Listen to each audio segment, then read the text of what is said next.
دنیا جگمگانے آئے، دنیا جگمگانے آئے، نور نگار انبیاء میرے حضور آ گئے، نور نگار انبیاء میرے حضور آ گئے، شان و نشان کبریا، شان و نشان کبریا میرے حضور آ گئے، نور سے اپنے،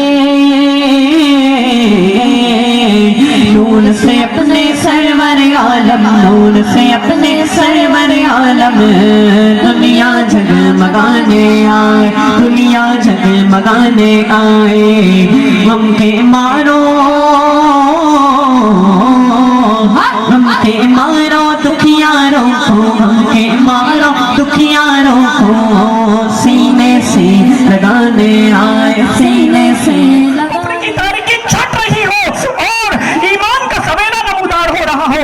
اعلیٰ حضرت امام رضا رحمت اللہ تعالی علیہ فرماتے ہیں، جس سہانی گھڑی چمکا طیبہ کا چاند، کہیے سبحان اللہ، پورا مجمع مل کر بولے سبحان اللہ، جس سہانی گھڑی چیل افروز ساعت پہ لاکھوں سلام نے ظلم کو ختم کیا، امن کا پیغام دیا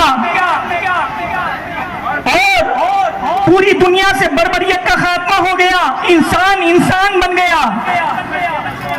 عزیزان گرامی، ظلم دور کرنے کے لیے، گناہ ختم کرنے کے لیے انبیاء کرام تشریف لاتے رہے، حضرت آدم علیہ السلام سے لے کر حضرت عیسیٰ علیہ السلام تک کم و بیش 1,24,000 انبیاء علیہ السلام تشریف لائے۔ جب بھی گناہ بڑھتے اللہ کے نبی آتے، جب بھی جرائم میں اضافہ ہوتا اللہ کے رسول، اللہ کے پیغمبر تشریف لاتے، انسان کو انسان بنانے کے لیے، امن و آشتی کا پیغام دینے کے لیے، گنہگاروں کو نیک بنانے کے لیے، بدکرداروں کو متقی پرہیزگار بنانے کے لیے حضرت عیسیٰ علیہ السلام تک نبی تشریف لاتے رہے۔ حضرت عیسیٰ علیہ السلام کے بعد 571 سال کا زمانہ گزرا، کوئی نبی نہیں آئے، کوئی رسول نہیں آئے۔ وہ زمانہ فطرت کا زمانہ کہا جاتا ہے، وہ زمانہ فتنوں کا زمانہ کہا جاتا ہے، وہ زمانہ ظلم کا زمانہ کہا جاتا ہے۔ اتنا ظلم بڑا تھا، اتنا ظلم عرب میں تھے، اگر ان کے یہاں اتنے جاہل تھے وہ لوگ، اگر ان کے یہاں لڑکی پیدا ہوتی تو ماں اپنے ہاتھوں سے لڑکی کا گلا دبا دیتی، باپ اپنے ہاتھوں سے لڑکی کو دفن کر دیتا زندہ۔ سوچو مسلمانوں، آج ماں باپ اپنے بچوں سے کتنی محبت کرتے ہیں، ایک ننھی سی جان جس کے جسم میں اسی کا خون ہے، باپ اپنے ہاتھوں سے گلا دبا رہا ہے، ماں باپ اپنے ہاتھوں سے گلا دبا رہی ہے۔ عزیزان ملت اسلامیہ، ایسا ظلم تھا، ایسا ظلم کہ انسانیت کانپ جائے۔ 1400 سال پہلے کی تاریخ پڑھیے، ایک صحابی رسول عرض کرتے ہیں، میرے آقا صلی اللہ علیہ وسلم نے فرمایا اپنے صحابہ سے کہ جو چھوٹوں پر رحم نہ کرے اور بڑوں کی عزت نہ کرے وہ ہم میں سے نہیں۔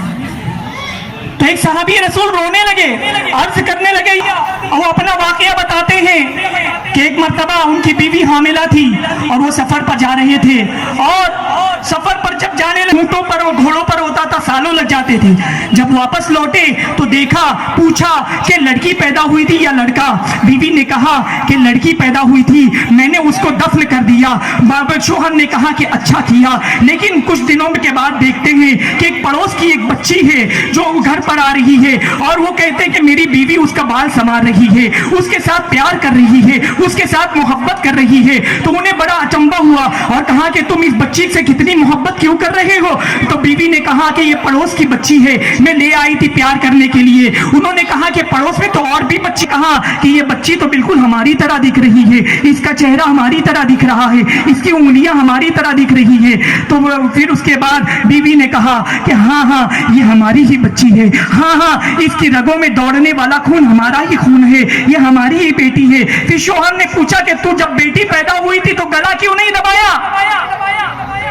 تو ماں نے کہا کہ جب بچی پیدا ہوئی تو اس کے گلے تک میں نے اپنا ہاتھ لے گئی، بچی کا گلا دبانا چاہتی تھی کہ میری ممتا نے مجھ کو جھنجھوڑ دیا، میری ممتا نے ضمیر نے جھنجھوڑ دیا کہ میں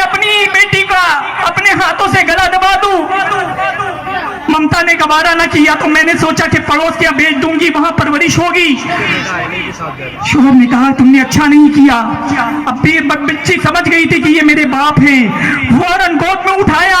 گود میں اٹھانے کے بعد ایک ہاتھ میں کدال لی, زمین کھودنے کا اوزار لیا اور قبرستان کی جانب بڑھنے لگے. جب قبرستان پہنچے بچی کو ایک جگہ بٹھا دیا اور پھر اس کے بعد وہ گٹا کھودنے لگے اور وہ ننھی سی بچی اپنے باپ کا کام بتا رہی تھی, مٹی اٹھا اٹھا کر دور پھینک رہی تھی. اس ننھی سی جان کو کیا معلوم تھا کہ میرا باپ میری قبر کھود رہا ہے. اس ننھی سی جان کو کیا معلوم تھا کہ میرا باپ میرا گٹا کھود رہا ہے, مجھ کو زندہ دفن کر دے گا. لیکن وہ بچی اپنا باپ کی مدد کر رہی تھی, مٹی اٹھا اٹھا کر پھینک رہی تھی. جب قبر تیار ہو گئی, گٹا تیار ہو گیا, تو اس کے بعد گٹا تیار ہو گیا, ڈال دیا, قبر میں ڈال دیا اور اوپر سے مٹی ڈالنے لگا.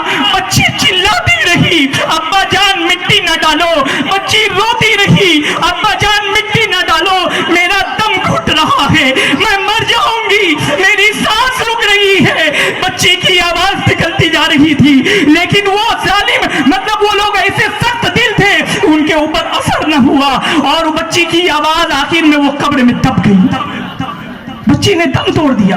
وہ صحابی رسول بتاتے ہیں کہ اسلام لانے سے پہلے میں نے کتنی بچیوں کو دفن کیا تھا, مگر یہ جب آخری بچی کو دفن کر کے آ رہا تھا تو میرے کانوں میں میری بیٹی کی آواز آ رہی تھی. گویا میرا ضمیر مجھ کو جھنجھوڑ رہا تھا, میرا ضمیر مجھ کو ملامت کر رہا تھا کہ تم نے غلط کیا ہے, تم نے اپنی ہی بچی کو دفن کر دیا.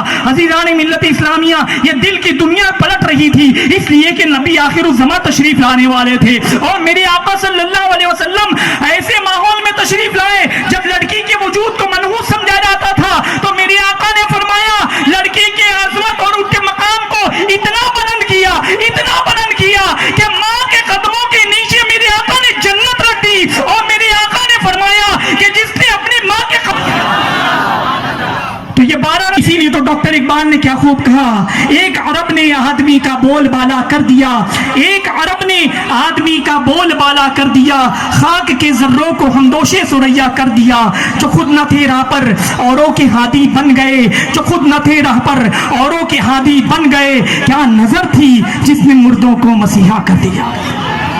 اب آئیے